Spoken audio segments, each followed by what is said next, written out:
this is Melissa Wiltrout, and this is my assignment 5 for AEP 867. So to start, I just thought I'd kind of do an overview of my unit.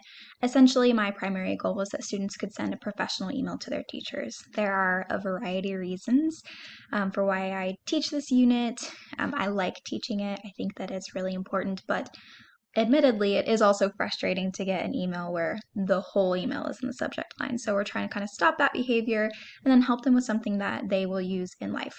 So here I kind of break it down for you, but really this unit involved some note-taking, some practice strategies, and a summative assessment.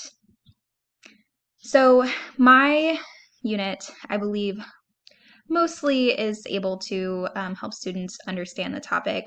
The objective that I selected involves students being able to write a piece of text that is appropriate to task, purpose, and audience. And I do think that they are able to do that through email.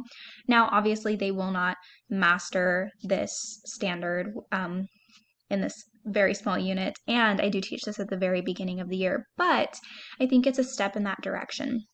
However, if I find that on the summative, they are just really not getting it, I'm reading their emails and it's just not quite right, I will go back and make sure that we spend a little bit more time. So the real world application comes in a couple of ways. The standard itself, like I said, involves writing for a task, purpose, and audience. This is just one way to show students that writing for those types of things can be different styles of writing, different situations where you're writing. And so it can be a little bit complex depending on who you're sending an email to. And I think it's nice for them to see that and see how that relates to the standard.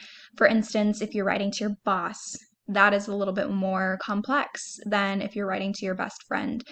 And I think in particular as teachers, even a situation like a parent email, that is complex because you don't want to come across in a negative way, and you just have to really be careful about the things that you're saying. And that's something that I talk to students about in this unit, is just being really careful about what you send in an email. The other application for this is involving the ISTE standards, in particular digital citizenship. So making sure that you're using technology ethically, your online behavior is smart, safe, you want to protect yourself. And so emailing is a great way to talk about that.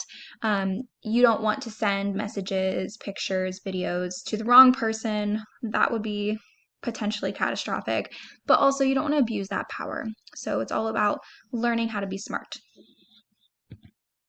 I use a variety of assessments, primarily formative.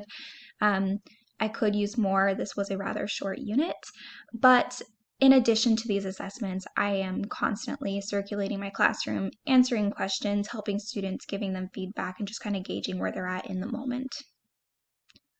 There is opportunity for self-reflection. There are actually two in my unit.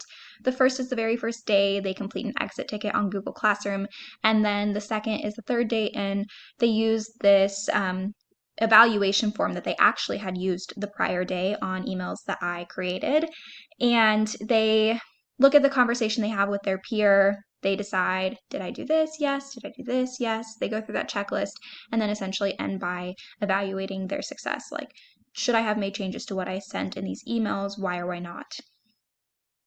And so the revisions that I would make, there are quite a few actually. So the first three, I would really love to spend more time talking about tone, audience, and digital citizenship.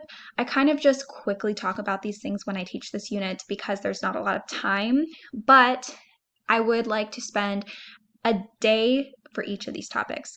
I just want to be more purposeful about what I'm talking about and really make sure that they understand it, rather than just kind of discussing it briefly and then moving on. The structures that I use for SPED and ELL, I could definitely include more. I did use a few things, but the reality is that my high need students would need more than that. I think about my SPED students who really struggle with something like writing a paragraph. I could provide them sentence stems or even just examples of things to say, like the reasons for writing, the questioning part of emails, and have some sort of cheat sheet that they could pull from. I think that could be really beneficial.